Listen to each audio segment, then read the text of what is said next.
Shake your dreams from your hair. I'm already there, right beside you. So please, don't hide, just say I'll be there if it breaks, right beside you. Suddenly I know now how it feels. I no longer have to beg or steal. I can stand now on this higher ground, where love is just a sound. Where love is... Good morning. Morning. Happy Sunday. It's really How's it- Sunday already, eh? I The week know. just slipped away. It's crazy. It's crazy how fast it goes by. And it's not a long weekend for me because I know I'm going back to work tomorrow, but the kids are home tomorrow because of this lovely was it the why can't I think of it? The moon situation. The solar eclipse? The solar eclipse. The Thank solar you. eclipse. Oh my, the solar eclipse. Eclipse. You think I'd hear of it enough now that I would know the actual word and not mind like blank in my mind. But it's Sunday morning. It is what it is, right? I think maybe you're just to the point of you're like, I'm just gonna block it out because I'm so tired of hearing about it. I'm so done with it. Like at this point, like just get it over. But we will watch it online. You did send us. You sent me a link, so Yeah, save save our your eyes. eyesight, people. Save your eyesight. Watch it on NASA. Get up close and personal with the solar eclipse without going blind. Yeah. Well, like I don't even know where to get those glasses. Do you know where to get them? Because they have the little glasses. Like they look like little like 3D glasses we used to have like in the 80s and the 90s, right? So you can get them from Canadian Tire and Home Hardware and Amazon and stuff like that. But it's all over Facebook now that those glasses actually are not approved and they're not safe. Oh, no way. Can you imagine the people that are going to be walking around in a week's time blind? Like, really? What? Would it actually like if the glasses are going to have some sort of protection? So I wouldn't imagine that they would be like completely blind. Oh no, April, you're freezing. Well, I don't Oh, know. there I'm you not. Oh no! Am I back? So when I think of damaged eyes from the solar eclipse, I think of welder's flash. So I Okay, think it yeah. would like welder's flash times 100. And I've seen someone with welder's flash. I've seen someone 3 times with welder's flash, Wow. and it is painful. Like he couldn't open his eyes, couldn't walk. Like it was bad. Well, and you were saying that you read somewhere So I that just even if hope, you like, try people...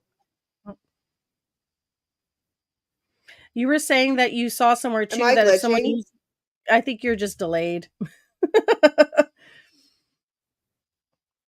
You were saying that you saw somewhere that with the like even if you use the camera, that it would damage the lens in the camera, right? Yeah. So you need to have specific lenses and telescopes and stuff to view the eclipse, or it will mess your lenses up. It'll break your phone, like the lens on your phone. Yeah, if that doesn't tell you something, eh? Like if something's that strong that it'll mess with the lens on your phone, but you're gonna wear these tiny little glasses. Yeah, it's not like when the moon is completely over the sun, they say it's like it's safe to glance at it, but it's when the moon moves away, right? That you're like gonna be blinded by rays. Yeah. So But have you found like that there's a lot of craziness that's happened this past week leading up to it too? Like even like with the animals and like just everything's just kind of gotten a little nuts. Yes, everything's just I think it's just like the energy, like just the energy is crazy. It's not normal energy. It's kind of all over the place. Have you found that it's just been different? Yeah, I find that some of the like even like our farm animals and too like they seem to have a little bit different of an energy right now, and this like they're Right. ready for it almost, right? Right. Let's see who we have in the chat. So we got Gerald, Good of morning, course, Terry Gerald. Roser. He's Good to see awake you just by today. default, right? And Teresa's here. Hi, Teresa. Teresa. Good morning. Chris is up. I know he's working this morning, so he's still tuning in. Thanks for the support, Chris. Oh, we have a new viewer. So, Kita, I've heard that it can mess with electrical connections. That's what you can blame your delay on your phone or your connection today. You know, it's so funny because you had issues with your connection weeks Mm-hmm. ago. So Yeah. I'm so glad Elon Musk figured that out for you. Yeah. Well, I saw a post actually in our area group for where I am in Montague. And then they had a map that apparently there was some issues with the Starlink in our area. So it wasn't just me. And yes, it is Elon Musk. So I'm blaming it on him. But it seems to be better. G said it was better on Friday when he used it and it wasn't freezing. So fingers Right. crossed. But it's a back and forth thing, right? Now it's your turn. Tag, you're it. Tag, I'm it. Okay, I've noticed my phone, the service on my phone has been in and out a lot too. And That has happened to me too this week. Like I'm having a hard time watching a video or like it keeps kind of syncing. And this is even on my phone connection, like yeah, not on Wi-Fi. yeah, just like the data aspect. It's just not. Let's just get this all done and over with. I just want to go back to normal. Yeah. No more of this. Oh, you see, I forgot the word again. Solar eclipse. Yes, solar eclipse. No more of this. We're done. Just get it done and over with. And I think it's so crazy because I just seen a post. The local health unit is closed tomorrow due to the solar eclipse. And I'm like, are we expecting an apocalypse? Everybody else has to go to work. Why do you get to stay home? What do you mean? It's not happening all day. Oh, are you frozen? Oh, she's frozen. Yeah. Am I You frozen? see, it's no, it's me. We're back. Oh my God. Okay. Side note, you brought me to Critter Jungle yesterday. And That I was spent way too much money. fun. Yeah, because usually you go on your own and you're like, well, you want to come with me? I spent more than you did. Yes, but girl math, okay. Well, math, though. Yeah, we split on some of them, so I got paid too. Yeah, so you actually made money and you Yeah, saved money because you didn't need to spend the gas to go down. exactly. I saved money and I made money, even though I spent money. Yeah. But I got all these new branches for enclosures, and we got to do our morning gecko enclosures too and get those all ready. Yeah. I usually spend anywhere from like $100 to $150 every single time I step foot in that place. Yeah. But I didn't spend that much. No, you were good. I was good. Definitely. But I was like, it was getting to the point where I was like, do you remember? I was like, Crystal, I need to go. Yeah, no, you left. You just left me there because I was like, oh, wait, I forgot one thing. I got to go get one more thing. And you're like, bye. I'm going to get the cash and I'm going in the van. Because I can only control my impulses for so long. And then you just got to go. In the chat, he says Critter is dangerous. I completely agree every time I go there. It's so dangerous. So dangerous. Yeah, and Critter Jungle in Ottawa is pretty sweet. I agree. It's an awesome place to be. I enjoy every time I go there, and I always pick up some pretty cool stuff. Who did they have there yesterday? Was it Galaxy Rescue that they had? Yeah, I think it was like a Galaxy Rescue. That was so cool. Just like their little booth. Fadi's saying, yeah, they had the tortoise there, and which is great because they were there. They had like 3 people at the table that were there to be able to like educate people and give them information on the different species and what they have, and which is kind of neat.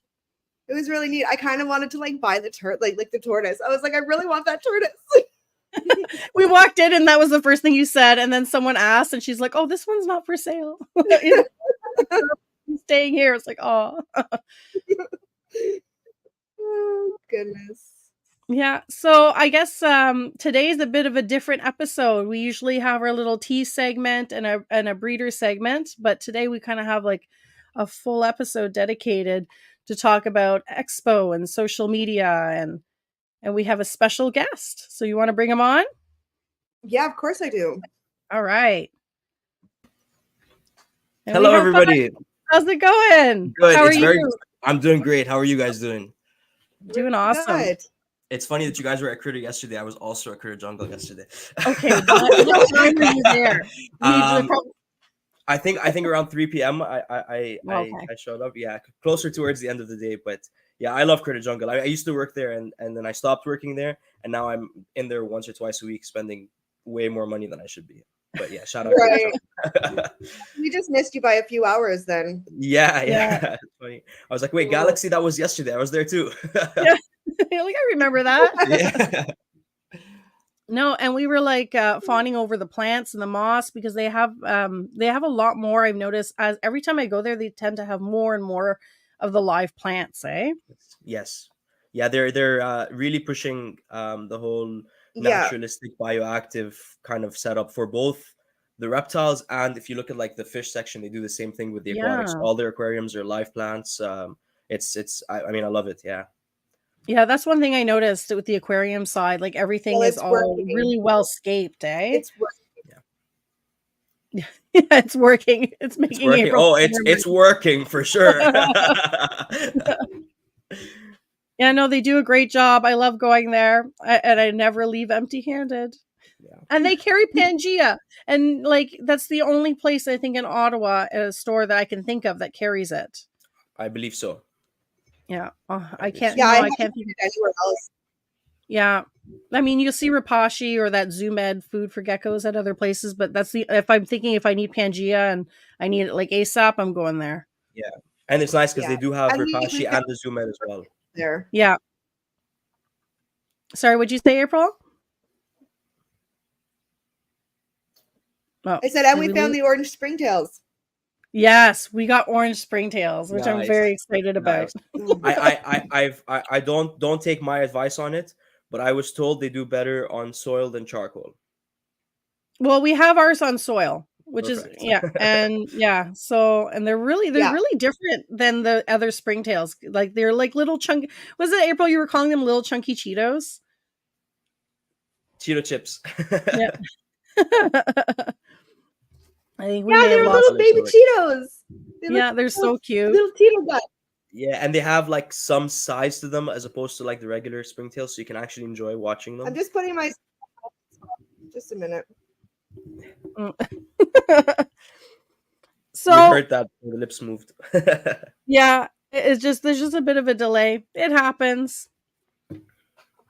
So tell us about yourself. Like, how long have you been in the hobby? Like, what got you into the hobby in the first place? Yeah, so I think like most other reptile keepers, I think I was just born with this like addiction to the hobby.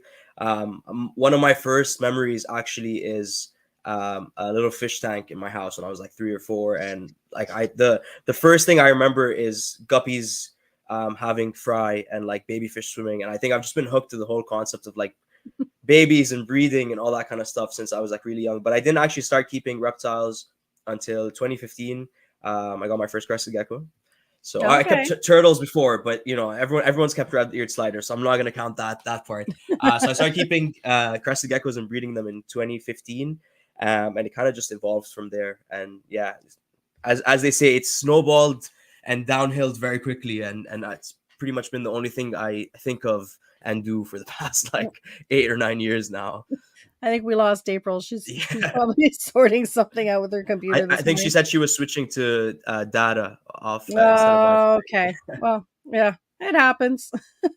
So, I followed your Instagram and your YouTube videos because you have your Daffy's Roundtable and you post a lot on social media. And you seem to be like you have a keen interest in mountain horned dragons, right? Like that's your like favorite species. Can you share why? Like, why is that a passion project for you? Like, why is that your heart?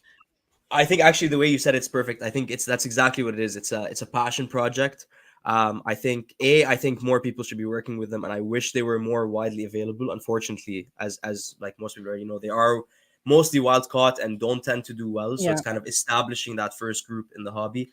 But really, what it is for me is I think they're an incredible display species.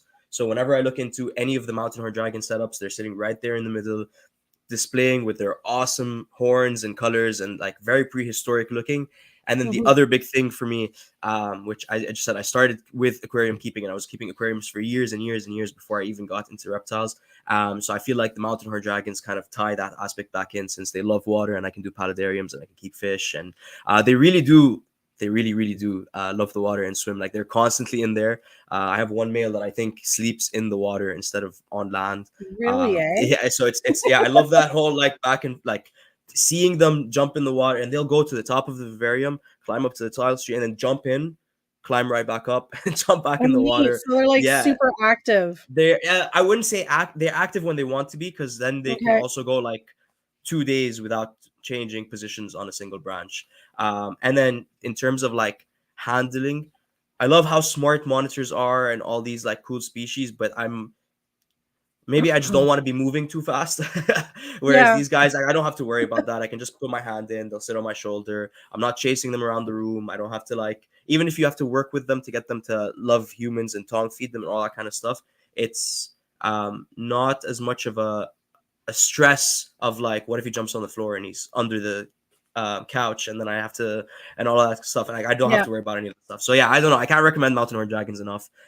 There's also like four species that are very available. Hello, April. We're talking about mountain horn dragons. So yeah, there's different subspecies, of mountain horn dragons. Like, how many do you keep? So I keep four, and Okay. I think those four are, to my knowledge, the four that are most available in the hobby. And I've been Okay. trying to search for another species. There's we're on a Facebook group for mountain horn dragons, and somebody from Okay. Thailand posted once that they were keeping a species that I have never even seen before, and I'm wondering if it's just more accessible to them because it's in their area. Yeah. And hopefully some more species start coming into Canada soon. So I think there's 21 species of mountain horn dragons, Okay. and 4 that are widely available in captivity, or Okay, not widely, wow. but available. So is your just plan like? Are they you look looking? Oh, she's googling what they look like. Other. Oh yeah. So is your plan like? Are you looking to do like develop like a captive bred like breeding program, or are you just having them for fun and kind of like just That's the display dream. animal? That's the Yeah. dream. The dream is to I get it's funny, when I first started keeping them, I don't think nobody ever messaged me about them. Nobody. I post pictures and I wouldn't hear anything. And now, like Yeah. 3 years later, if I post a picture of them, I get like 6 messages like, "Do you have any available?" And no, I don't. But I would like to. I feel like the demand and the people are starting to understand how cool they are, and so I would like to establish a breeding kind of group going. I'm working with 2 or 3 other people, and we're kind of all trading information and switching babies back and forth, and hopefully that helps us establish the line. But yeah, if anyone here is listening is interested in mountain horn dragons, please find some, get into them, breed them, reach out to Yeah. me. Like, we need more people doing this. Gerald says, "I think if we didn't keep animals, we might be well off, but we wouldn't be happy." I agree. Yeah, they aren't Richer but cheap, that's sadder. for sure. Richer but sadder. Like, fine balance. Well, that's neat, because that's always a difficult thing when it's a species that it's even like with the chameleons, right? You see that really heavily with certain species of chameleons, that it's really, it's more commonly brought in wild caught, because there still needs to be more work done on establishing like a captive bred program. And that's the goal eventually, is that there's more access, that people can have captive born and bred animals when they want them as pets, and not keep bringing them in from the wild. For sure. Fingers crossed. That's the hope. That's awesome. Is there any other like are you planning on branching out? Is there any other species that you've kind of got a keen interest in, that you thinking maybe, like Yeah, well, as a reptile keeper, yes, all of them. But yeah, so yeah. And I'm sure it's dangerous for you guys as well. It's you and Gerald in the house, like. Yeah, you see those windows behind? Like, you have his and her reptile rooms. So. Yeah. I remember seeing that in a reel once, and I was like, "That is gold. That is." Very dangerous, I'm sure, but that's gold. But yeah, so I'm working with the Stenodactylus species as well. So the Okay. little sand geckos, I have two Yep. species of them and tropicalotes. So that's another kind of like little project I'm working on as well.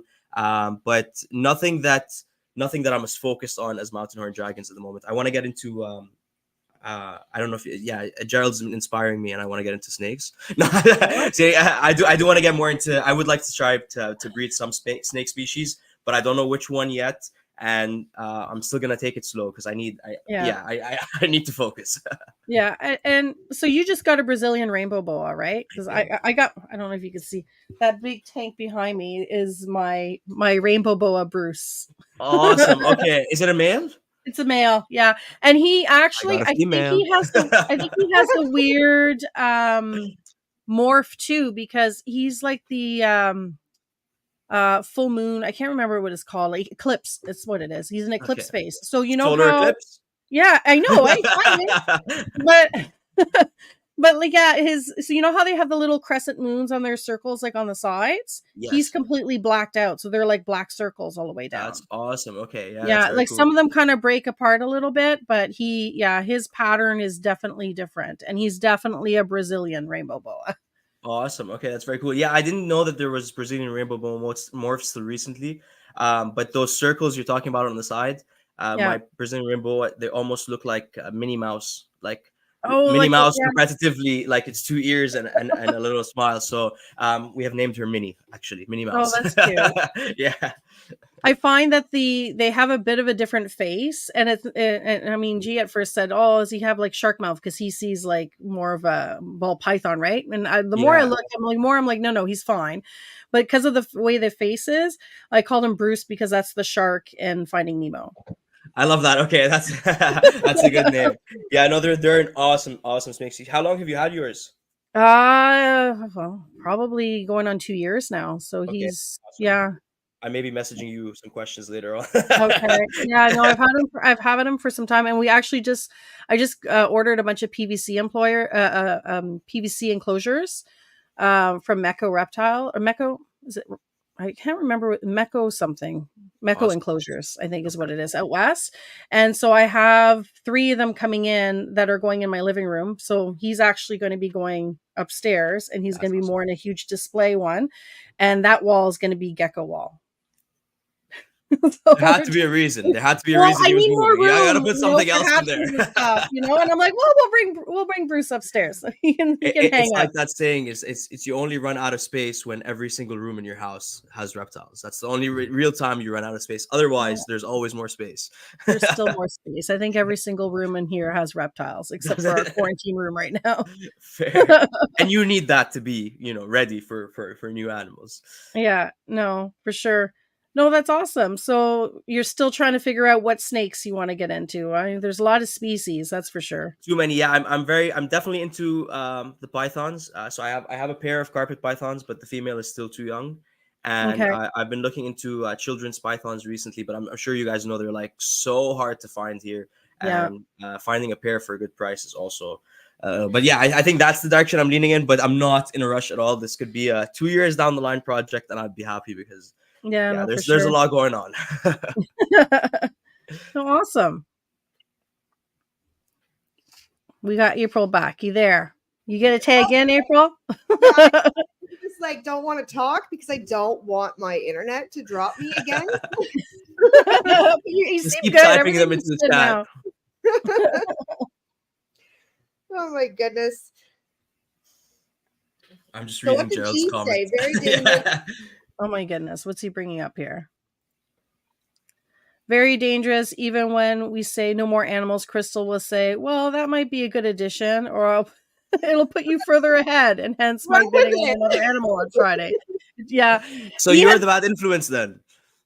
That's not true. So not fully true. Okay. I think it goes in waves. Sometimes it's me, sometimes it's him. So before we really got into the reptiles, like I was like huge into plants, and this entire house was like plants everywhere. I had like super rare plants. Like I got into all the pink princess, the white princess, like all the rare ones before. Like I bought them for like $10-15 before they even boomed. Is that You so know? before COVID?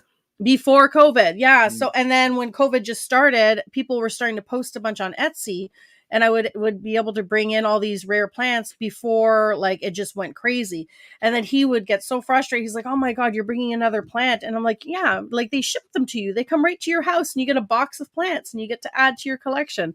So I had a whole bunch of them, and then we got into the reptiles, and the plants kind of died down. But now he's gotten really into plants. So he started adding all these new plants in his room, and it's kind of flipped. So now every time we go to the store, he's like, "Oh, can you tell me about this plant? I really like it. I'd like to add it to my room." So now he's kind of pulling on my plant knowledge. And he's the one now that will go. The last time we went, he was like putting plants in the cart, you know, that he wants to get this and this and this. And I'm like, now it's creeping back into me. So now like I've started adding some in here because I didn't have as many in here. Like I kind of one of those things, pick your poison, right? Like you're either going to choose the reptiles or the plants. And now it's kind of. Now it's not or, it's and. Yeah, it's all together now. If you guys are getting into plants, definitely look into getting into dart frogs. It changes the whole like plant I keeping want some game. dirt frogs. Yeah, it makes really it a do. lot of fun. Yeah. So G says, "How about house snakes? Because we've got you." I responded eye emoji. I couldn't figure out how to put emojis. That's fun. What else is yeah, we have yeah, he's gonna have Chris. He says Gerald will have plenty of boas soon. So we have this massive boa girl, right? That he's bred. Hoping to BCI? make I'm hoping to make moon glows. Nice. So yeah, but she's massive, and everyone keeps making fun of him that he's gonna get like 40 boa babies, and then he's gonna have like all these. So CRBE, it's gonna be boa time. Gonna be boas. There we go. Gonna be a lot of There we boas. go. You know what? There's only really ever one or two boa people, so it would be nice to see some more people coming in with like different morphs and just different bloodlines. Honestly, Yeah. Yeah. So do the boas for CRV. Speaking of the Breeders' Expo, how did you land this gig with the Expos? What's your role with them? Yeah. So actually, how I landed it is pretty funny. I was just on vacation, and I got a message from the Expo being like, "Hey, how do you feel about hosting this upcoming Expo? Because some of the other bigger name people weren't able to come through." Which I mean, like, I love you all, but that worked out so well for me. So, Was that during the event there in Florida? What's it called again? The Animal Con. No, Animal this was Con. this was way before that. This was Okay. when everyone was in Madagascar and the flight got delayed. Oh, okay. Yeah. So everyone's complaining about the flight delay, and I'm like, no, I'm just kidding. You're like, yes. Sorry guys. No, but so they messaged me. They're like, would you want to host this just one expo, because they're not here, and we need somebody to kind of just run around with the camera and do that kind of thing. I was like, absolutely.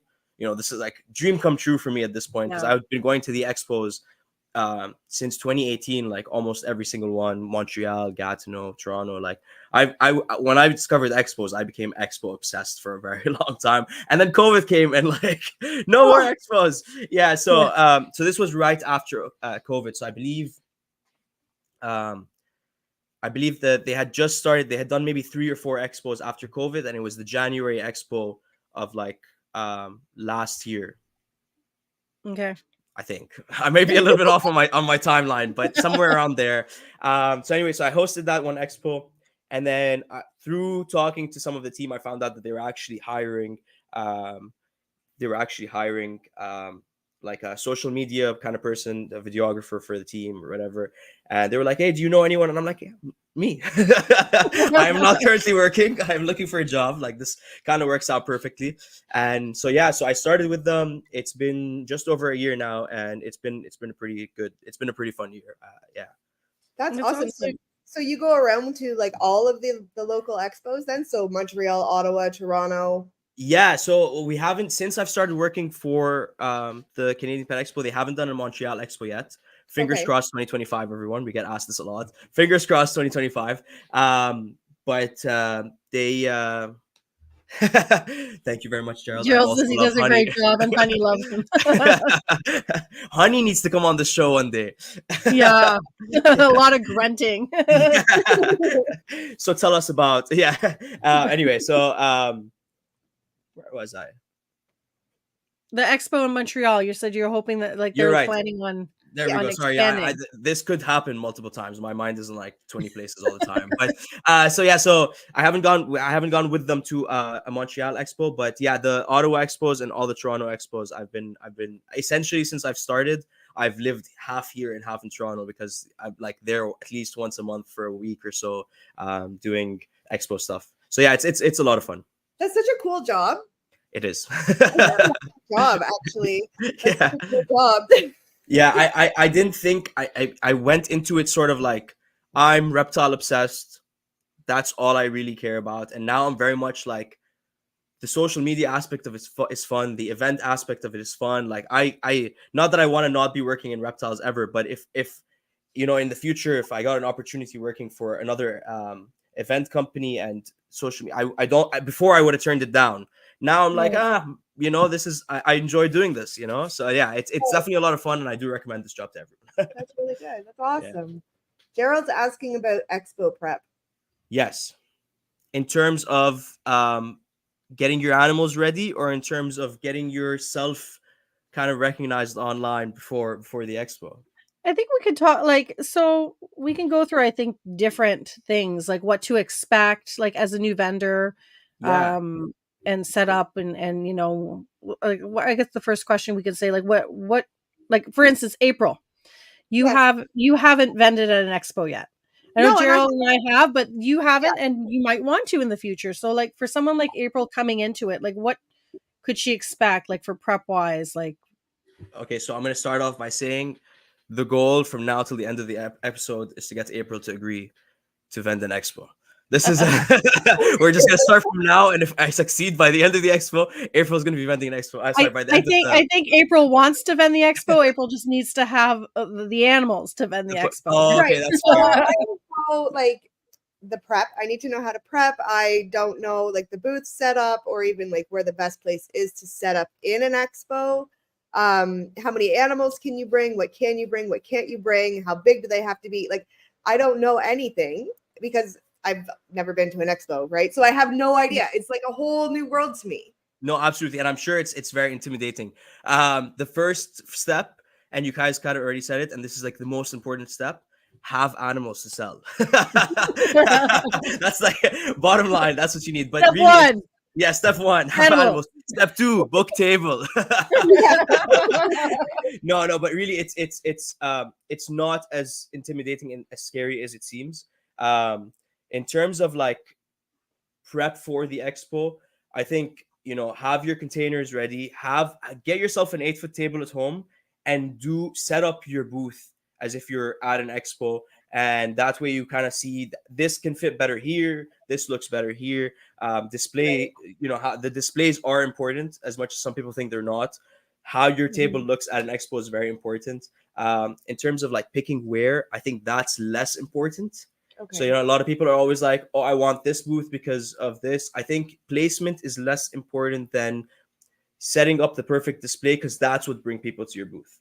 People are going into these expos and going, whether people believe it or not, every single person that walks into that building is going through every single booth. It's just a matter of, are they stopping at your booth or not? And that's usually a display thing, not a positioning thing, right? So like describe like what's like a good booth versus like better and like the ultimate, like what's the goal for your booth? Like you're saying display, and I know April hasn't been to them, but I've been at the expos, and I mean, I'm sure April, you've seen online videos and stuff, and there's a whole different variety of different signs that you can have and set up. And so like, and it's all based on budget too, right? Not everyone has the budget to do like an elaborate show, but like, so what are your thoughts on like a booth setup? I'm going to be selfish for a second and say a good booth setup is something, for me personally, something that looks good on camera. But no, it's no promotion, right? It's good for promotion, exactly. It's all a circle. It all helps like a good booth looks good on camera, looks good on socials, looks good for the expo, looks good for you, like it all. Yeah, but to comment on that as well, it definitely is a budget thing.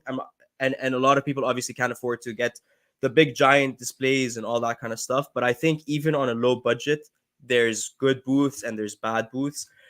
So branding, very important. Definitely Yeah. don't be we've seen and I want to say, like, I'll prefix this with I'm not calling out any vendors or anything. Yeah. I would say 95% of our vendors are actually amazing at doing this and like having proper displays and branding and letting you know who you are. But there are occasionally sometimes where you see like a booth with not even a business name, not Yeah. even a sign of like kind of you're walking up to this booth blindly because you don't know what animals are on the table, what kind of things the person's working with, what products are you having. So you're kind of and I guess maybe they're thinking of it of like a, oh, come find out thing, but Yeah. I think if the table is busy and people don't already know what's on the table, they're less likely to walk up. So I'll start by saying branding, even if it's just my first time vending long time ago in Montreal. I haven't vended since. I got like a black cardboard from Dollarama, and just I got a friend with nice writing to kind of just put Daffy's Reptiles on it, and it was like Crested Geckos, morning geckos, plants, whatever, and it was just written in nice writing, and I had it right in front of the table. So it's the small things really matter. Lights, they attract Yeah. people from a distance. If you can put a little LED strip on the bottom of the table, that kind of stuff. Get colorful, get loud, I guess is the words, but I obviously don't, not in the, oh, this is too much kind of thing. But those kind of things really matter. And then for the display itself, a lot of people will go and get those acrylic boxes, and like, yes, that's nice. Gerald says, and bring your personality. I 100% agree. Also, Yeah, I just and said I was gonna speak to that. Like, if you're on a budget, like, to me, like, the main thing that drives people to the booth is your personality and your energy, right? And how you represent yourself and your business. 100%. So, like, if you like, the way I looked at it when we were doing it with the geckos, because I didn't fully invest right off the get-go, was to make an eye-catching logo that people would say, "Oh, that's cute," and it draws their attention to it. And if you don't have all the signs, well, if you have it on your shirt, At at least least you know you're wearing it on your shirt, and then it's like, oh, that's really cute, and that person looks like approachable, and at least that's one step down. And then Right. when you're starting to invest more into your booth, and you can do the signs that make it very apparent, like you're saying, like what you're selling, that says Gecko Diva, I know there's geckos there's there. echoes there. You know? Exactly. Yeah, exactly. And actually, to add to that comment, not just your personality, bring your hustle. A lot Yeah. of people like will come up to us before and be like, "Can we get some chairs?" And I'm like, "I can get you chairs. I don't recommend you have chairs. Like, Yeah. stand." Like Gerald at the Ottawa Pet Expo is actually the perfect example. He's up there on the table hustling. I don't think he sat down a single time. He had a chair, but He he had a chair, put but he didn't sit his down. muffins on the chair. Is There we what go. happened. See, yeah. Muffins he But never see, ate because he never stopped talking. because he never said that. But that's what it is. Right now, you're more likely to get people coming up to you and being like, he's answering questions, he's Yeah. showing off animals, he's doing this, as opposed to like, yeah, the price is $60. Like, Yeah. like someone just sitting on the phone and like if you want to come to my table or not. Like it bring your personality is probably the number one. Yeah, thank you, Generals, for adding that. I hope I answered that question. Yeah. Yeah, no, for sure. It's crazy. And I guess, like, not just the booth setup, like if you're a new vendor, like the expo's been pretty good at posting all like the rules and all the information on there, right? So like you guys have like a whole exhibitor manual that basically tells you the do's and don'ts and everything that you kind of have to follow. There it is. I have it pulled up and ready just in case we need it. Awesome. Yeah, read the exhibitor manual. Highly recommended. I think a lot of people don't. Everything, all the questions that you have are in, the answers are in there for sure. I get it. I don't read manuals either, but trust me, read the manual. It's from terms of like the what you can and can't do for displays, table pricing, all that kind of stuff is in, when you can set up, because that's another thing a lot of people don't think of. Setup day is usually the day before. Kind of come in with your stuff. Don't bring the animals in. bring them in the next morning, and it's quick put in. So all of that information is in the exhibitor manual. I definitely recommend you go read it. But yeah, sorry.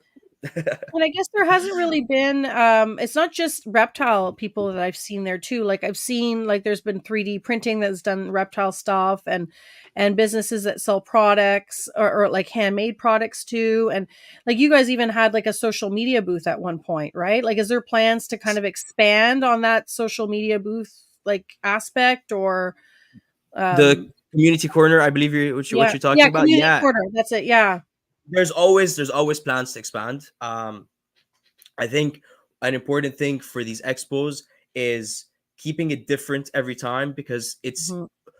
our hobby is, there's a lot of people in the hobby, but I Yeah. think it's also very niche hobby community. So the It people that are coming out and the faces that you're seeing are the same people over and over again. You know, I mean, there's always going to be new customers coming in and that, but I think in general the audience is usually the same. So we try to keep it different every time so that those same people don't give up. So we did the community corner a couple of times. I probably won't do it a couple of times, and then we'll bring it back bigger and Mhm. better and that kind of thing. So for CRB, I'm sure we'll be doing all kinds of Yeah. big things. But yeah, there's always, I think, even to go back to the 3D printing comment and the other booth comment, when I started first going to the expos, it was nothing but reptiles. Yeah. Even finding feeders was hard, even finding isopods was hard, even finding all that kind of stuff. So as it grows, the community and all of these small niches are expanding. So like the inverts, a couple of years ago, there's maybe one invert booth, and now you walk in and there's I incog was inverts gonna and there's say unique that. beasts, and there's all of these awesome vendors Yeah. that are doing all of these unique inverts that, yeah, it's a part of the reptile hobby. Maybe we shouldn't be calling it reptile hobby. I don't know what the right term is, but like the reptile hobby, the aquatic hobby, the plant hobby, the fish hobby, it's all one big bubble. I don't like the word exotic, but like unique pet keeping. I don't know what to call it, but It's exotic pets, I guess. yeah, Well, exotic even pet keeping, and it's starting to become more prominent in the hobby, and as that expands, we need to expand, and just yeah, it all gets better and better. yeah, like I'm blown away even in the last 2 years, the amount of invert booths that have popped up. Like there's a beetle booth this for the one coming up, and I'm really excited to check that out. Daniel from Live Beetles Canada, dude is amazing. The stuff he brings is amazing, and you will get lost talking on that table for, I guarantee it, for at least 40 minutes. Like the info is and those beetles are so cool, and they eat jelly pots, and I don't know. I could talk about those beetles for a while. I ever since he started coming, I've like stopped, and like I'm getting into it. I don't want to, and I keep telling people no, but he's gonna get me to buy a beetle. I'm sure. I know and they have some shiny beetles Actually, too. I can release the CRBE Do they have dates. the glitter beetles? Oh, he can't. Oh, I Sorry, hope what? I said, do they have the glitter beetles?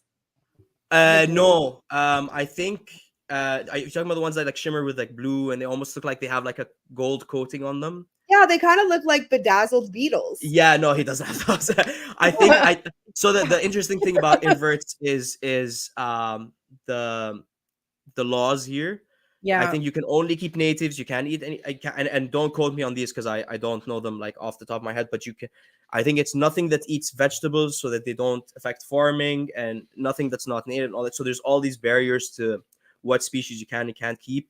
Okay. And Well, like even with praying mantis, like that's a big one. Like you Yeah. can't keep fancy praying mantises Can't- here. Like yeah. it's just the native praying mantis. which doesn't make sense to me. Really? But yeah. Yeah. They have some pretty like subspecies of praying mantis that are really neat. Yeah. Yeah. So he says, how do you know? Wait, I know you can't release it. So you're just saying you can release the CRB. We have posted officially the dates for the Canadian Aquatic Expo, which is the same dates as the CRBE. So as far as I'm concerned, it's officially out there. The CRBE is September 14 and 15. I also think it's on Exoterra's website. It's like, Is it actually? No. Okay, so it's officially released. That's it. I There's nothing. think it said like they were in Toronto for that date. I'm like, well, okay, I know what that is. That we know what that is. Yeah, exactly. Yeah. So finally, also, Gerald, thank you very much. I appreciate it. But I'm just like kind of keeping an eye on the comments as well. But yeah, September 14 and 15, it's gonna be awesome. I can't say if we don't 100% know who's gonna be there or not yet. What I will say is we are trying very hard to make this a really, really, really, really, really good year. We're Okay. trying to reach out to some really cool people, and not just the CRBE, the Aquatic Expo. They're both. Hopefully, it's going to be a good year. That's that. I'm put it that. Yeah. Vendor wise, we're expecting to see everyone. This is going to be it's going to be bigger than CRB last year. It's going to be better than CRB last year. I'm hoping all of the expos are coming out. All the exhibitors will come out, so it can be like a full proper hall. And then in terms of people, things are in the plans and in the works, and you guys are coming out. So Yeah, we're coming down for sure, and we're definitely planning on vending the CRB this year. Awesome. Bring April with you, or April to Ottawa. Well, April's gonna have to come for the trip. Yeah. I don't have much of a choice. I have to come for the trip. I have to. Well, she's gonna want to. Like, as soon as she comes next Sunday, and experiences, like, it's so exciting. It's her first expo that she's experiencing. You're gonna love it. You're gonna love it. Yeah. I've always wanted to go to the CRBE too. Because it's right around the time of my birthday, and I'm always like, I'm gonna save up all year and I'm gonna go, and then I never go. And then I was almost there, and then COVID hit, and I was like, damn, guess I'm not going this year either. yeah, that's exactly it. No, it's awesome. You're gonna love it. And people always think like, oh, I'm gonna go in there, I'm gonna walk around for 10-15 minutes, I'm gonna do my shopping, and I'm gonna leave. No, it's probably easy to stay there for at least. You are not leaving. Yeah. By the time you meet the few 3-4 people who are going to become your best friends by the end of the expo, you're just kind of stuck there for like the next 10 expos. G says you're going to be our carry-on. Well, I need a bigger truck. I need a bigger truck with this shit I'm gonna buy. Like, yeah, honestly, just for the reptiles. Yeah, just we need to bring a trailer or something. Seriously. So, do you have any favorite vendors that like you'd like to shout out?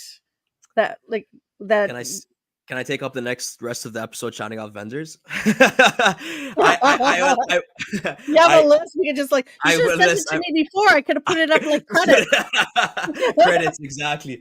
I all of them. Honestly, all of them. I love that there's so many different people doing all of these different things, and you can kind of tell that all of these different they're all passionate about what they do. I feel like I'd be in trouble shouting out some people, but I'm gonna quickly throw out just names at the top of my head. This is not all my favorite vendors, and this is not a specific thing, but like we already talked about Live Beetles Canada. What an awesome dude! What an awesome display. To go back to displays, the setup is beautiful, and full of knowledge, and he's always ready to help. Northern Lights Reptile Imports, Ashley. She's at every expo. Every expo, there's a new animal that I've never seen before, a new species of reptiles that now I want at the table. There's this really cool guy called Gerald from VIP Morphs. Love his stuff. I'm not even a ball python guy, but every time he's there, love his stuff.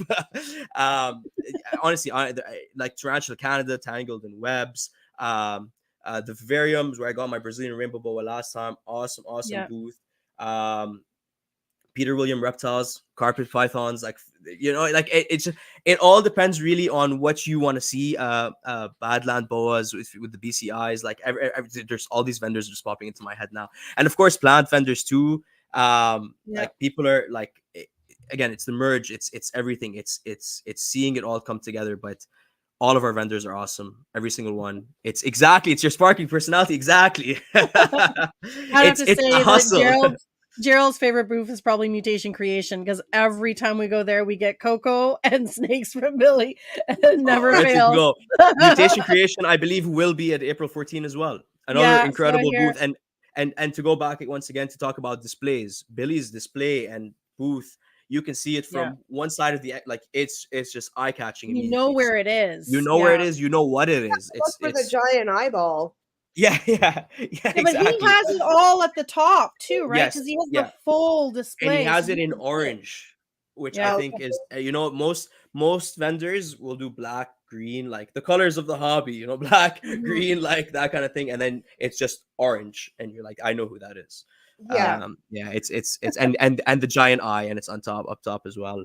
I feel bad. I feel like I should be shouting out more vendors now, but everyone, like, I love all our vendors. I swear. You'll be putting it in the comments after. I forgot Yeah. about you. Oh I yeah, and forgot this about you. person. I'll keep getting notices. Oh, another comment. Oh, it's another vendor. Yeah. We'll just put a Yeah. whole list of one comment of like all the All list of vendors that are all going to the be at the vendors, expo. yeah. They'll Yeah. just copy paste it from the exhibitor from the exhibitor list and send it to you. And it changes per expo, actually.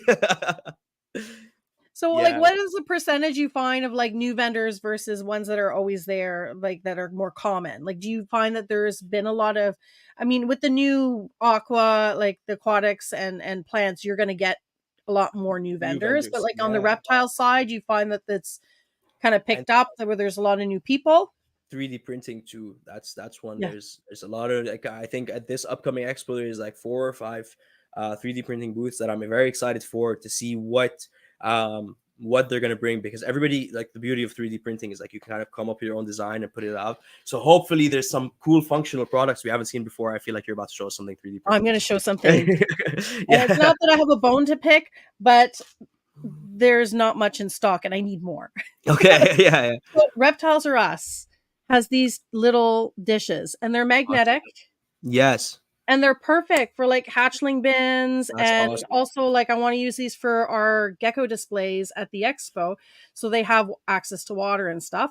But they're not as massive as like the Pangea ones or the other ones that you get, which holds like a much larger. They hold like the little bottle caps.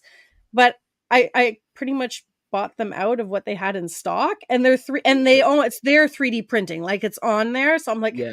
make more of these. Reptiles are Us. Yeah. Well, We if need you more of these little. call him before the expo, Yeah. and let him know that you want a lot of them. I'm sure he'll print some more to bring. But that's exactly the kind of product that I was talking Awesome. about. Exactly that's the kind of thing I'm talking about. Innovative products that can't be made by like the bigger companies that you can 3D print. So I'm hoping to see more of that kind of stuff. But to answer your question, I'd say that still about like 80 to 85% is repeat exhibitors. The thing is, what happens is it's a new exhibitor, and then 2 or 3 expos in, now you get joined into the list of repeat exhibitors, and you're no longer considered a new one. And so it always is going to look like there's more repeat exhibitors, but the rate of new people coming into the hobby and staying in the hobby, which I think is very important as well, is as Gerald is saying, it's grown exponentially. So like now every expo there's 5 or 6 new vendors that I haven't even heard of before, that are just now joining us, and like I said, they're staying, they're doing expo after expo, which obviously we love. Yeah, for sure. Have you been to any of the expos in the States at all, or no? That Is is there so plans? that's yes, very very much so. I that's 2023. I said 2024 was the US Expo year, and I was going to do all the expos, and I haven't done a single one yet. By the way, Syracuse was yesterday, and I was very much considering driving down to it. It's only like 5 or 6 hours away from us. Like that's I drive that far to Toronto anyway. I might as well drive to some of the ones in the States. Windham one is not far either. It's a flora fauna one, eh? The flora fauna one, That's the one I want to go to next year. April, you're gonna have to come with me. I was gonna say, if you guys are going this year, let me know, because I'm not gonna go. I wasn't gonna go this year, but I'm definitely wanting to go next year. Yeah, I'll have to renew my passport. Yeah, do it. Yeah, because that one's an interesting one too, because they it seems less expo and more conference. So they're doing talks, they're doing panels, they're doing all that kind of stuff. So I think that would be really cool. But yeah, nothing yet, but I'm hoping to, at least fingers crossed, do Animal Con and Tinley this year. I want to at least cross 1 or 2 off my list, and then next year I'm gonna go full blown, like all the states expos I'm coming to. That's funny. Sly Kitten's where is it? She's adult geckos summer camp. Yeah. Right. That's exactly what it is. G and I were talking about doing Tinley in the fall, so yeah.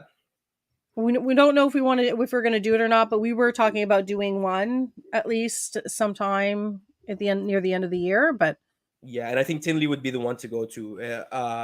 It's the fall one especially, I hear, is the one where all the cool animals come out at, and it's if you're gonna if you're going for like from what I've heard, again I haven't done it, but from what I've heard is if you're going for animals and people, if you're going for animals, it's Tinley. If you're going for the people, it's Daytona. Okay. So I don't. Yeah. What if you want to go for both? I would love to go for both. I would love to. Yeah. I don't know if Gerald is talking about our expo, but yeah, it's absolutely is like a family. We try to keep it as much like a family and bring, every new exhibitor that comes on, you're becoming a part of the expo family, and really we're available at all times. Reach out, chat with us, all that kind of stuff, all that kind of good jazz.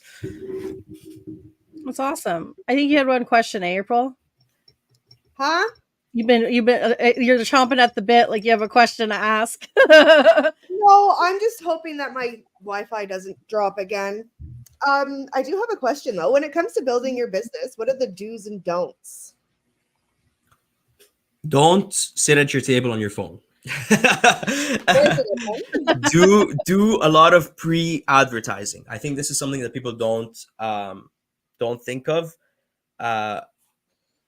People plan, which I'm sure you guys know, people plan their lists on what they're buying and who they're going to and who they're buying it from weeks before the expo.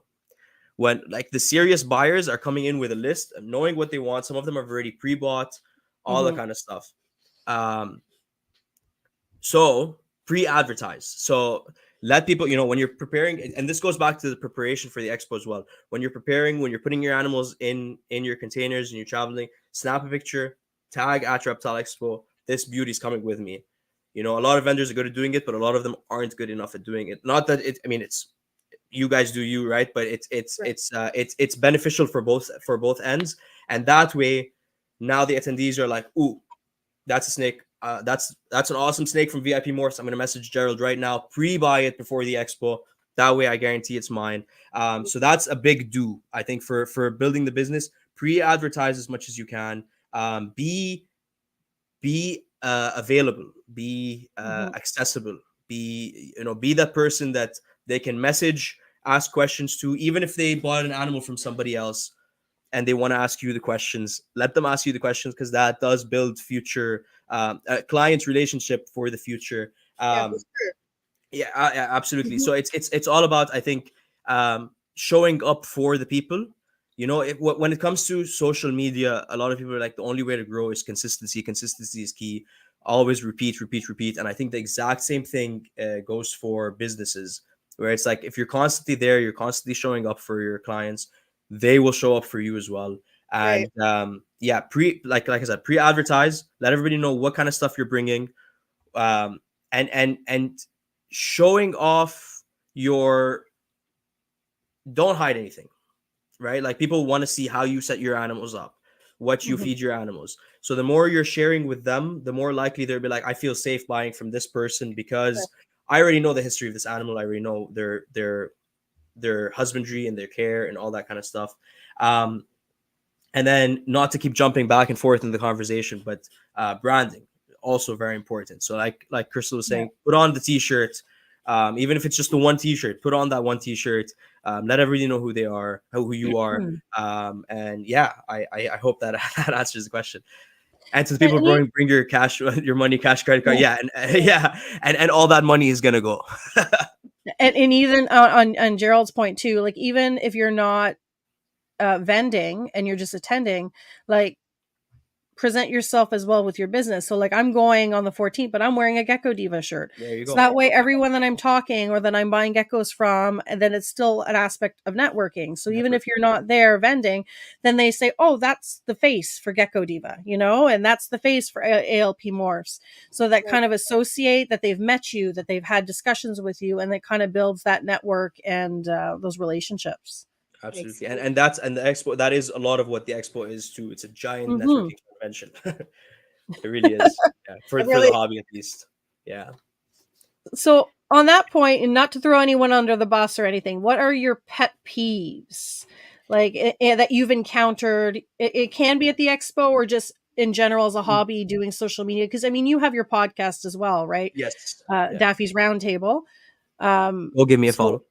yeah, give him a follow. Go check it out. I think I've tagged it too in the little in the little description that Perfect, your link thank you. to your YouTube. Yeah, it's a shameless self plug. Yes. I think they're the same pet peeves that everyone has, and that so just starting with the hobby, keyboard warriors, get out of here. We don't Right? need you. Stop Yeah. fighting each other online, guys. It's not benefiting anyone. And I think, to talk about it from an expo perspective, um, it's as some people on the team like to say, it's all about optics. Mhm. If we're out here fighting each other online, the people that are not in the hobby, all they're seeing is all those reptile people. They're fighting each other all the time. They're keeping dangerous animals. Do we really even need this hobby to exist? And so it's a bad look on us, and it's not helping us at all. Whereas when we're all getting together, getting along, when we're all sharing the information, and we can go together to the big dogs and be like, look, this community is a strong community. We need to be here.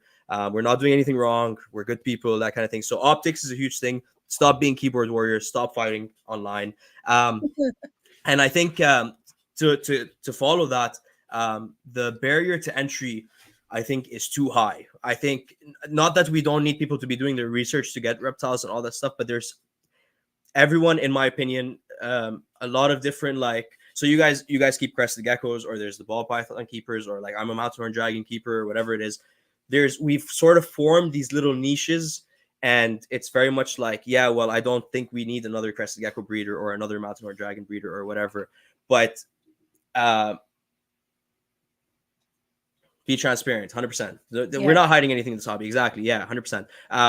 But yeah, so I feel like the we need to do less of that and more of, we're a reptile hobby, not a ball python hobby or a crested gecko hobby or whatever, Right. because it stops new people from wanting to come in to the hobby. And sort of when they're asking questions, now they're asking this group of pros that are all friends and talking to each other, and that is intimidating to the new people and all that kind of stuff. So yeah, stop Be being more keyboard warriors, welcoming. be Yeah, and more not welcoming. yeah, Yeah.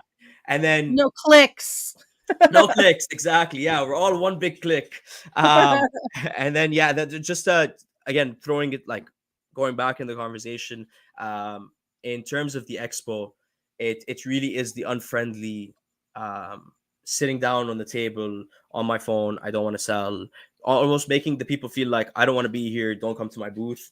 That is probably the biggest pet peeve. Be friendly, be inviting, share your knowledge and share your love with the animals. Like, you're at this expo for a reason. And, I feel like, don't make the reason making money, because Right. Yeah. hopefully you do make money, but if you don't, now the whole experience is ruined for you. Whereas it's an excellent opportunity to, as you said, network, meet new people, get your name out there. So like, there's still so many positive aspects of the expo, even if you're not making money.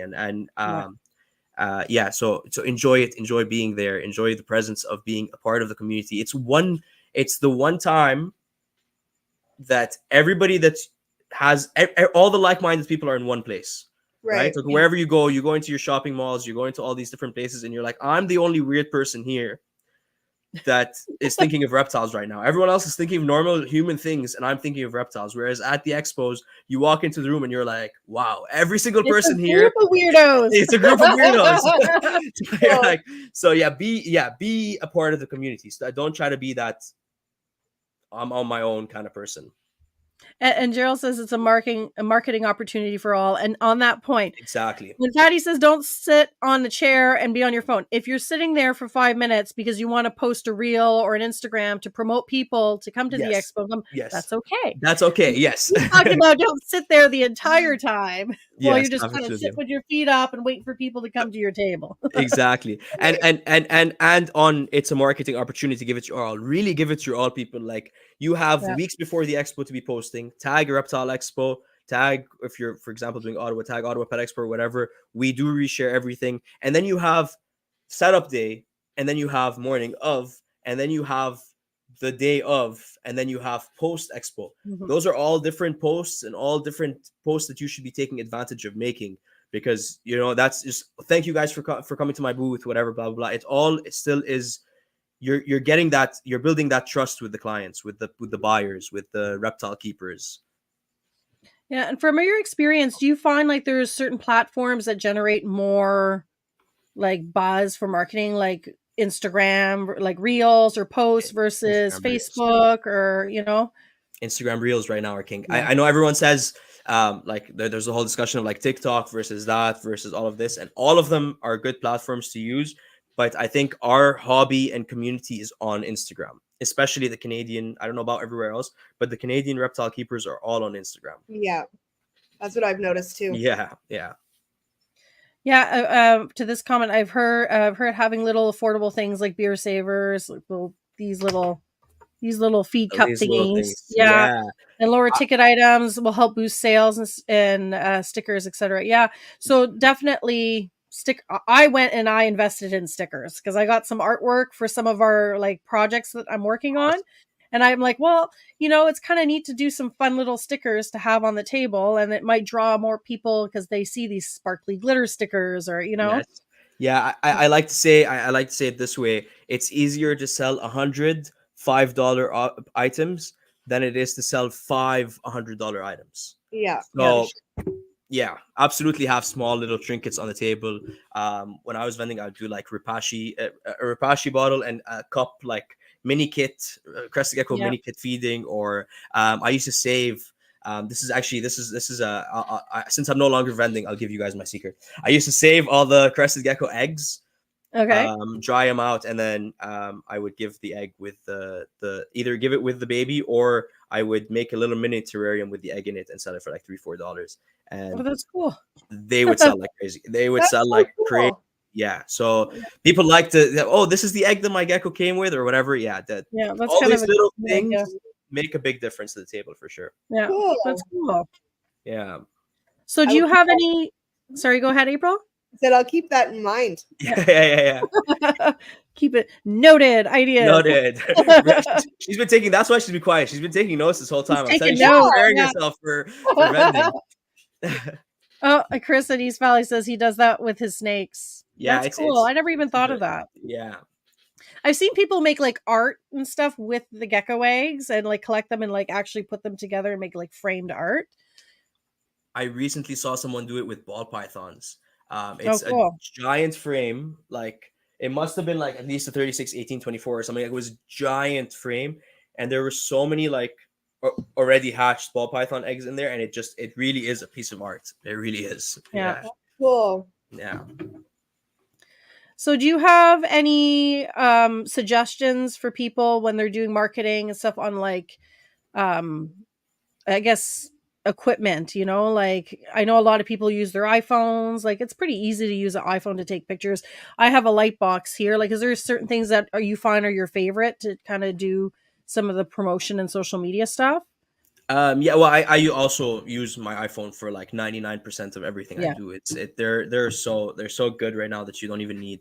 I do have cameras, but it's just so convenient to like whip out my phone, and the video is almost as good quality, if not as good or better. So there's no reason to really.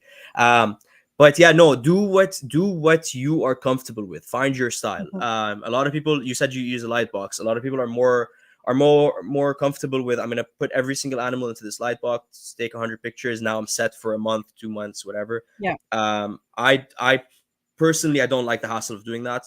It's I don't want to set up the light box and then one animal at a time. So for me, it's very much whip out my phone and the animal's doing something, just take a picture of it in the cage, kind of thing. But yeah, use yourselves, I think, is the best tip I can get. The hobby is all about the animals, but people want to see the people behind the animals. So get your face on there. Instagram Reels talk, like actually get on the Instagram Reel talk, and I think people will be surprised at the difference you'll see in like engagement when it's actually you saying something versus not, like versus whatever, just pictures of animals. And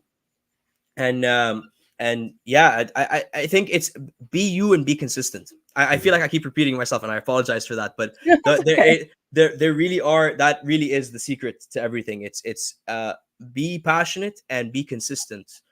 The more you're out there, the more people start to trust you. Maybe it's false trust. Maybe it's when people are just like, oh, I see them all the time, I should trust them, and maybe it's not the right way to do it. But that's just how people are now. The expert is the person that is most seen, not with the most knowledge, I guess, essentially is the way I'm trying to say it. But yeah, get on Instagram Reels, show off your animals, talk, tag the Expo, so we can repost it for you. Yeah, I sorry, the question was just in general, like just things to do for social Your media, right? Yeah, and your Yeah, favorite equipment and stuff. I think you covered it pretty well.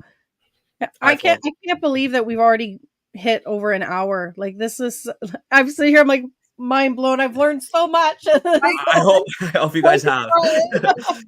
April's still taking Great notes. discussions. Yeah. Here, right? So I'm just like, ooh, what is this learning opportunity? I'm just gonna Yeah. suck it right up. Yeah. You have any last minute questions, April? I don't. No. Other Hey. than when can I get a dragon? A mountain Stay horn tuned. dragon. Stay tuned. So I do have eggs cooking. I don't know if they'll hatch or not. I hope so. I hope they do. I have one baby. Okay. There. I What's have the one baby. incubation time on their eggs? It's so crazy. So because there's such little information, I'm hearing things all over the place. So I was originally told 1 year at Wow. 17, 18 degrees Celsius.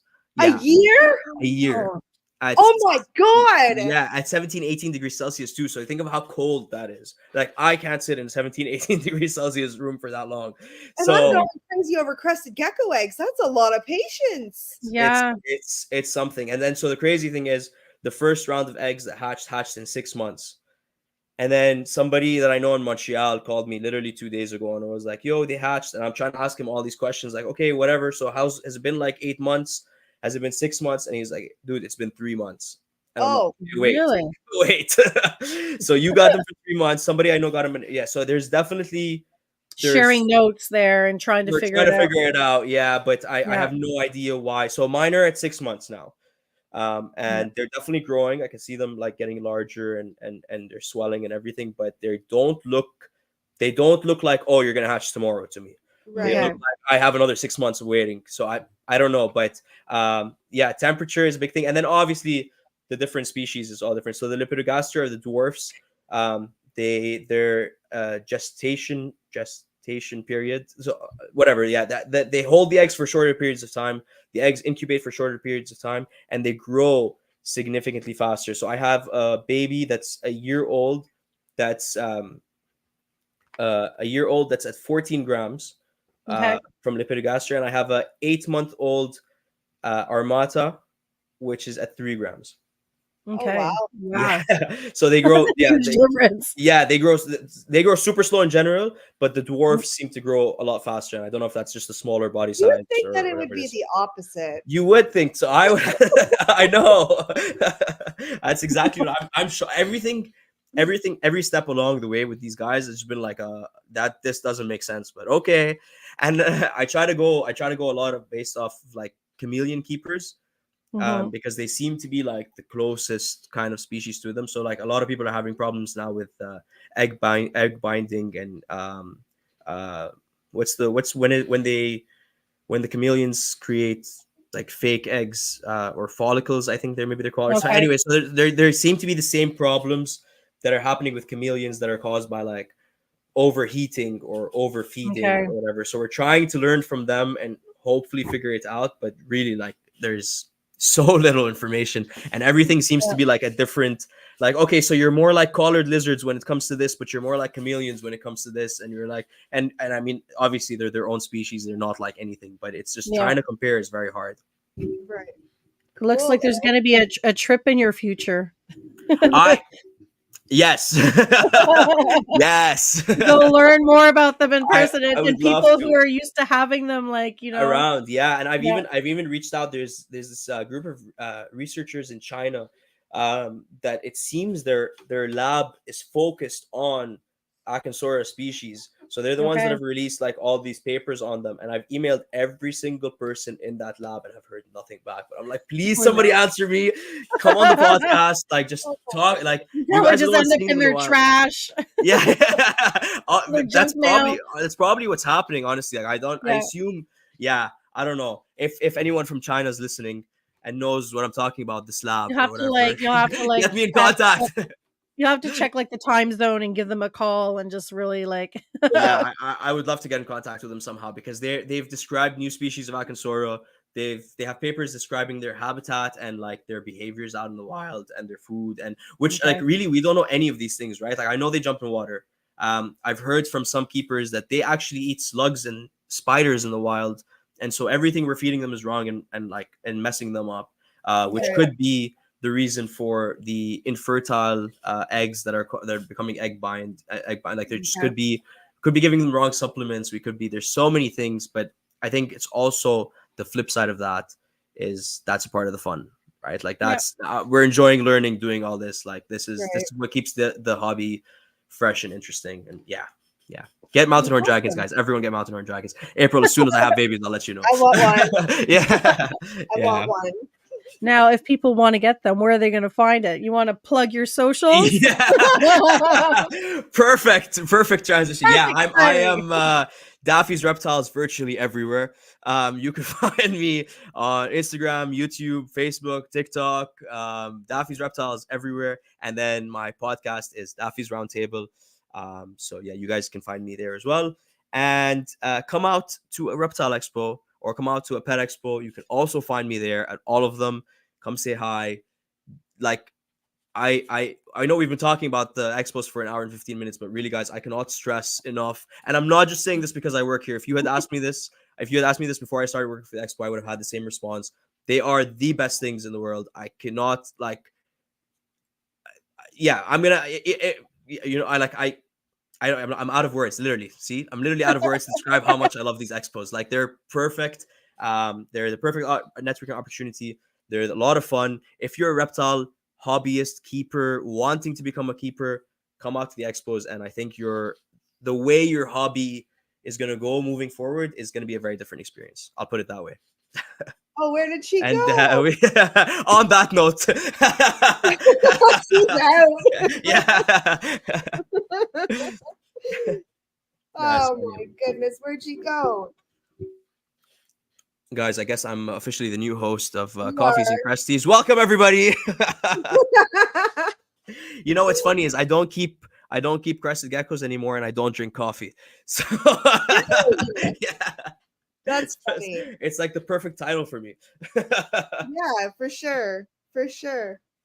That's yeah.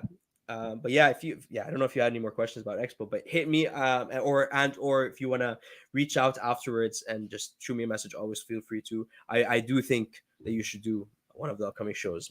You know, April 14th is too close, but consider Ottawa. I need animals to sell. Guys, That's I don't know what seriously- happened there. I'm sorry. I don't, It kind of came at the perfect. I did take over, yeah. I'm sorry. April had my back. So I don't have animals to sell at the expo, and my snakes, they always sell faster than, you know what I mean? They just sell so quick that I just and You there's don't no see the point in reason me- to. There's no point in me keeping them and feeding them for an additional 8, 9, Yeah, 10 no, that months makes when sense. they right. But the Cresties, I think, because they lay so many eggs at once, like they lay 2 and then they just go for a half a year, and now you've got 24, 48 fucking eggs. Yes, Sorry, correct. my language. But yeah, so I think maybe the Cresties, I'll do the expos. Maybe. Let me know. Yeah, well, they add up, and it really depends on how many pairings you do too, right? Like at the end of the day, I keep adding. I'm like, oh, I'm gonna add another pairing, and we're gonna do this, and I'm like doing the math. I'm like, I might end up with like 100 hatchlings by the end of the season. So Yeah, that's insane. That's insane. So I went from like 0 to 10 eggs in like 4 months. I don't even know how that happened, but here we are. and G says the shows are fun, even if you buy nothing, it's worth the visit. 100%. G is a very smart man, and everyone should listen to him. And he says we're not getting monetized now. Well, first of all, we're not getting monetized. Second of all, I think the swearing has to be like within the first, like no swearing within the first 30 seconds or something. I don't know. Do you know the rule? I do not. I try. I try my best not to. I don't swear on the YouTube channel. I try my best not to on the podcast as well, just for this reason. But that channel is also not monetized, so I've never even really looked into it, to be honest. So I'm curious, where does the Daffy's Reptiles name come from? Yeah. So it was Daffy was a high school nickname. Okay. From Daffy Duck, and I used to watch a lot of cartoons. And also Gerald's right, I don't swear. And then and then I moved to Canada, and I was on this whole like, what if they can't pronounce my name properly? And I'm just gonna go with Daffy because they already know it. And we're 10 years in, and I very much regret the Daffy part, and I very much regret the Reptiles part. But here we are. Yeah, I feel like I should have just went with like Fadi Naddeh or like something else. But now I feel like I'm so boxed in with reptiles, and I do a lot of fish stuff and a lot of like all these different things. So I'm like, oh, maybe I shouldn't have said reptiles. And I feel like everyone's always very confused because they meet me as Daffy or they see me online as Daffy, and then I introduce myself as Fadi, or people are talking to me and everyone just uses Fadi, and they're like, so what's going on here and whatever. But yes, I'm kind of just over it at this point. I'm like, whatever people think. I am Daffy's Reptiles. So do you have any episodes coming out on your podcast that you want to promote? You got something new coming, or maybe? I do actually. I have a very interesting episode of Exoterra. Yeah, sure. Thank you for the opportunity. Yeah, if anyone's listening, it comes out this week. They're launching a new product. I'm very excited about this episode and about the product. Is this the thing you sent me? I did. Wait, I can. Yeah. Here, oh, April, you're gonna love this. What is it? The Terra Sky UV, Exoterra's new UVB LED terrarium light. So it's an adjustable UVA, UVB, and light. So you can, with the remote. I don't know where the remote is right now. It's kind of, I'm working on a little thing for it. So all the equipment for it is all over the room. But you can change the strength of the UVB on it. You can change the strength of the UVA on it, and you can change the lighting. And then on top of that, it has 12-hour cycle and 8-hour cycle. So if you press the 12-hour cycle, there's a sunrise, a sunset, and then it ramps up during the day and then kind of slows down. So instead of just full blasting your animals with light, as soon as the light goes on, it kind of gives them that ramp. And yeah, I'm very excited about it. It's a very cool product. Stay tuned. This week, the episode, all the information comes out. Yeah. So in the picture you sent me, it also seemed like there is like a color function on it too, right? Is that? Yeah. Yeah. So I don't. Hold on. There's the remote. I found it. 1 second. He showed me there was like a purple light, or like it was I'm like not really very cute. good at technology, as even though my job is kind of like all over technology. But I'm still trying to figure out the remote. But there is increase the white option on the LEDs, so you can make the white stronger or weaker. And I think if you go weaker, it eventually goes to like a blue, I believe. That's cool. Okay. Yeah. Very neat. Very, very cool. Yeah. Gerald says, Crystal, you need. Oh, amazing. Oh, yes. Well, yes. Thank you. I'm glad you enjoyed that video. I very much wanted to try to make it as funny as what you guys were doing online, but Adam takes the crown for that one. I had I kind of like told him the concepts I had in my head, and he was like, we got this, bro. Just call me and we got this. I'm like, okay, perfect. And I don't know sports at all.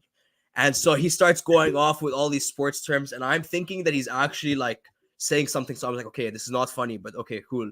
And then I heard it back, and I was like, oh, that's what I'm actually just as not. I'm like editing it and laughing, and like, this makes no sense. Okay. But yes, I think I agree with Gerald. Crystal, you're gonna need more than 2, actually. You're gonna need like 100. Yeah. And I will also say there's a lot of cool stuff coming from Exoterra this year as well. 2024. I said this on the episode as well, but 2024, the reptile hobby in terms of like technology and cool products are coming out. There's gonna be a lot of ones coming out, and stay tuned. It's gonna be a big year. It's gonna be a big year. 2024 is gonna be a big year for sure for the hobby. Well, that's awesome. So so everyone knows, the next Expo's in Toronto in Mississauga, and it's June 14th. And the one following that is in Ottawa, right? April 14th. April 14th. Yeah, sorry, I was like, April 14th is the next Sunday. April and I are going. See, I'm getting. Exactly. 1 week from now. I don't know why we think to do a podcast on Sunday morning, and I haven't finished my coffee. I don't know.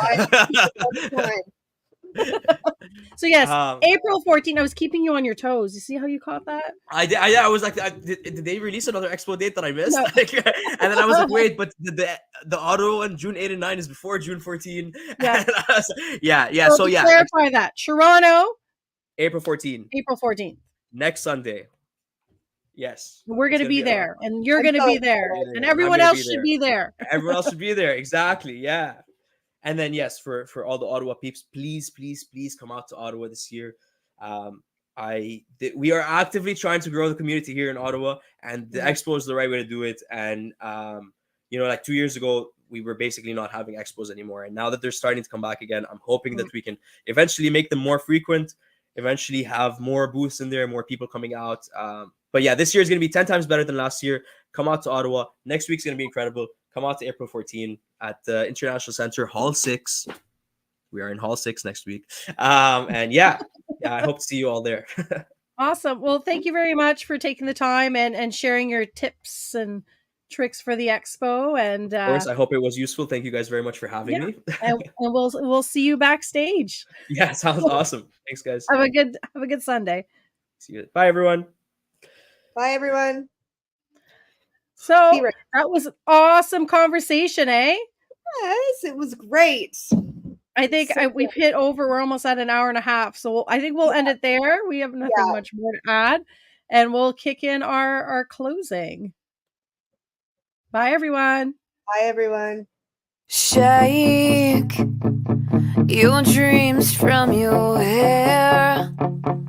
I'm already there, right beside you.